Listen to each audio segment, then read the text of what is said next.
त्यातली ते छोटी असते, एका दिवशी पारायण होते, एका घंट्यात होते. तसं हे रामचरित मानस असते, त्यात ते 7 कांड आहेत. तर त्यातल्या 7 रूपाने या 2 श्लोकामध्ये वर्णन आलेलं आहे. बघा तुळशीदासजी महाराज या 2 श्लोकात पूर्ण रामायण सांगतात. आदौरान तपोवनानि गमनं हत्वा मृगं वैदेह्यं ददायुमनं सुग्रीवसम्भाषणं वालिनिर्गलं समुद्रतरणं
प्रभू रामाचं भजन करत होती आणि म्हणत होती की माझे प्रभू येतील, माझ्या हातचं कुष्ठरोग हाती रोज अंगण झाडत होती आणि प्रभूची वाट पाहत होती आणि म्हणत होती की आज माझे प्रभू येतील, प्रभूचं मला दर्शन होईल, रोज एवढी वाट पाहत होती. जगते आवदीला आवदा हो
दातही घासत नव्हती, ती तोंडही धुत नव्हती.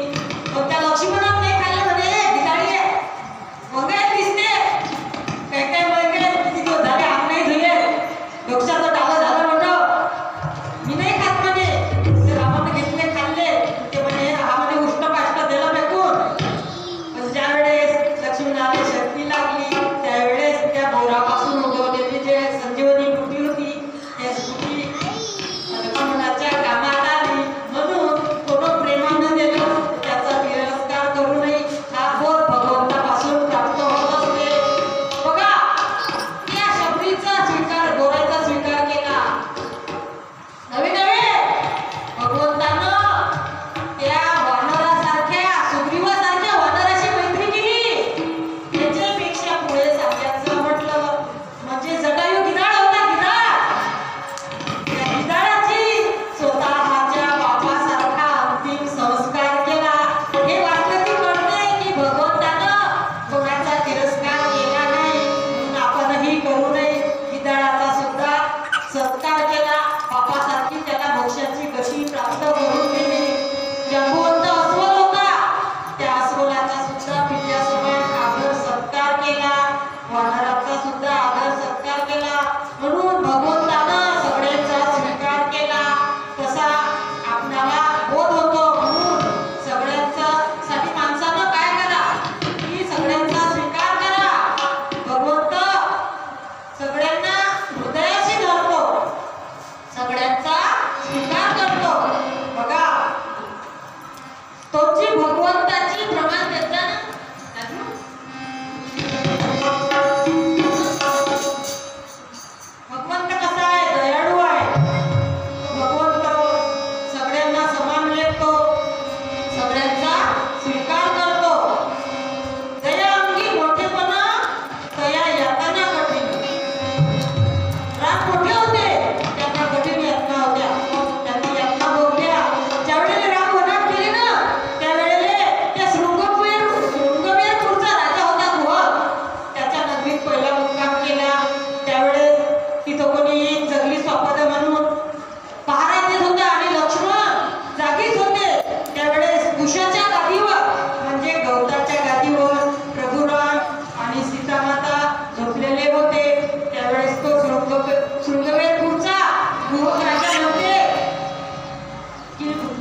कोणी म्हणते की त्या सीतामाईनं एका गरोदर चिमणीले पिंजऱ्यात कोंडलं होतं आणि तिचा तो पती म्हणे मी हे तुला कोंडलं तो जोडा होता त्याने त्याची ताट्यातून केली म्हणून त्याच्या कर्माचं फळ होण्याचा जा लागलं. कोणी म्हणते की तो चिमणा ते चिमणी धोबी बनून आले.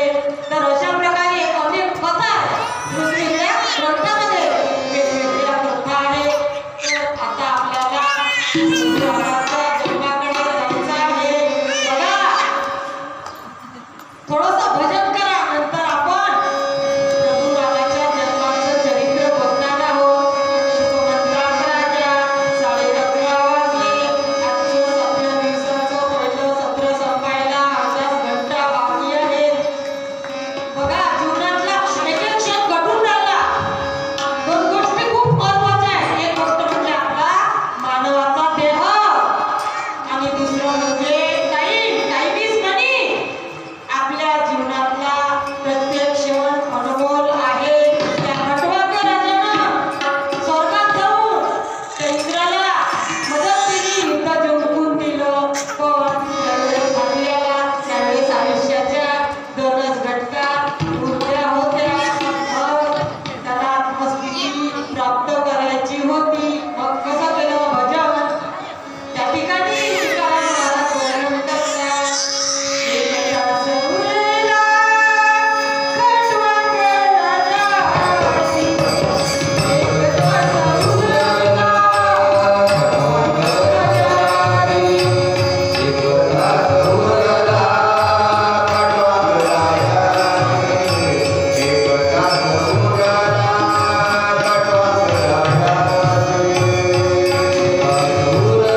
योगाचे त्या विवेक बुद्धीनं भगवंताचं नाम स्मरण करा.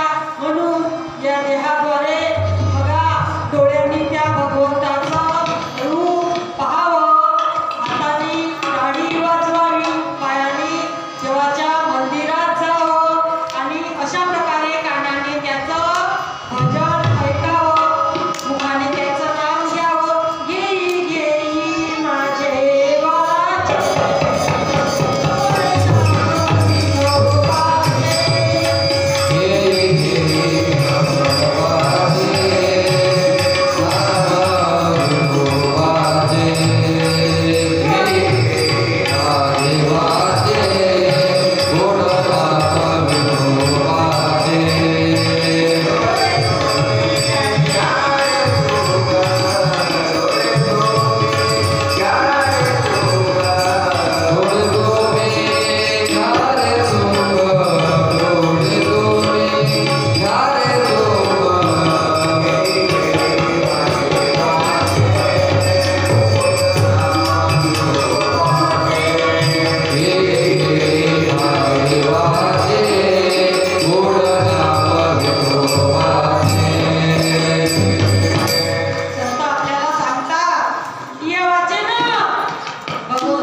प्राप्त करून घेतली. त्याच खंडवांड राजाच्या पुढं बघा शुकाचार्यांनी आपल्याला या भागवतामध्ये रघुकुलाचं वर्णन सांगलं, सूर्यवंशाचं वर्णन सांगलं, चंद्रवंशाचं वर्णन सांगलं.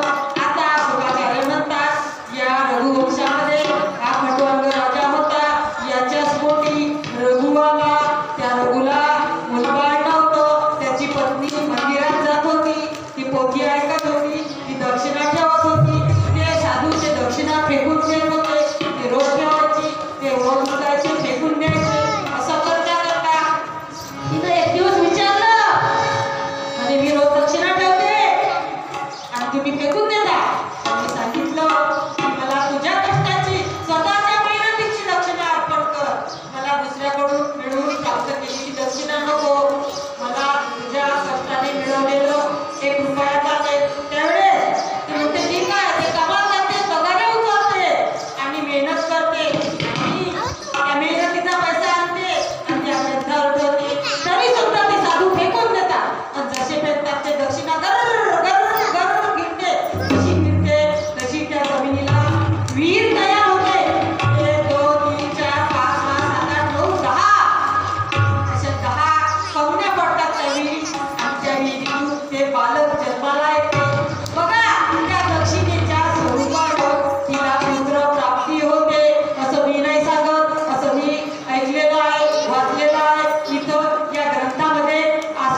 दिवशी कथा सांगितली की रोमपाद नावाचा राजा होता. या दशरथाला एक मुलगी होती शांती. तो मित्र होता, त्याला मूल नव्हतं म्हणून ती शांती दिली होती आणि तिच्या शृंगी ऋषीला देण्यात आली होती. बघा, शृंग ऋषी वेगळे आणि शृंगी ऋषी वेगळे हे सुद्धा मी सांगितलं होतं. कथा लक्षात ठेवत जा. त्या शृंग ऋषीला त्या ठिकाणी आणायसाठी त्या वशिष्ठ ऋषींनी सांगितलं. कैकेयी माता म्हणते ऋषीनं आणायला चालले ना, मग पालखी सजवा, पालखीत बसा, पेण्यात बसा आणि भुयाच्या खांद्यावर पालखी द्या आणि शिपायाने पालखीत घ्यायला लावा, पालखीत बसून जा, सैनिक सोबत घ्या. पण वशिष्ठ ऋषी म्हणतात, राजा तुम्हाला जर काही मागायचं असलं तर पायदळ जावं, अहंकार विरहित होऊन जावं. बघा, प्रभू ज्यावेळेस वामन अवतार घेतला त्यावेळेस दोन्ही राजाला काहीतरी मागायला गेले, त्यावेळेस पायदळ गेले, भिक्षुक म्हणून गेले. ठाकर रस्त्याद्वारी उभा याचक, भिकारी म्हणून गेले. म्हणून असं जा त्यावेळेस ते गेले आणि त्या शृंग ऋषीला पायदळ जाऊन विनंती करून तिथं पालखीत बसून आणलं असताना त्या ठिकाणी पुत्र कामेष्टी नावाचा यज्ञ केला आणि त्या यज्ञातून बघा अग्नी नारायण भगवान अवतरित झाले. पायासाठी घेऊन आले. आता ते पायासाठी घेऊन आले असताना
पिंड घाला